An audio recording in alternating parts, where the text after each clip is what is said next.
Welcome to Kenton Teaches. Enjoy the video. You start with safety and access. Power off the laptop and disconnect any power. Once done, remove a removable battery or unplug the adapter so you don't short circuitry. Use a small flat tool or plastic spudger and a steady finger to pry the outer edge of the keycap. Lift straight up to avoid bending the stabilizer clips. Keep the cap and retainer aligned.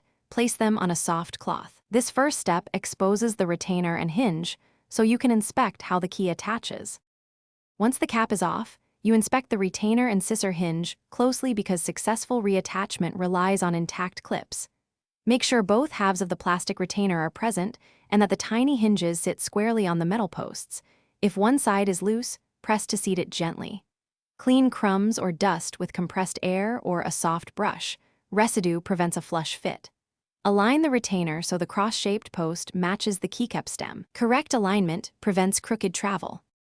To finish, place the retainer assembly into its hinge slots and verify it snaps into place. This creates the pivot for the key.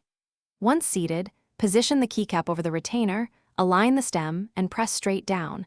Apply even pressure at the center until you hear a soft click. Then test the key to ensure consistent travel and a clean return. If it binds or fails to register, remove the cap, reseat, or replace the retainer, and inspect for broken clips. That's the primary troubleshooting tip to.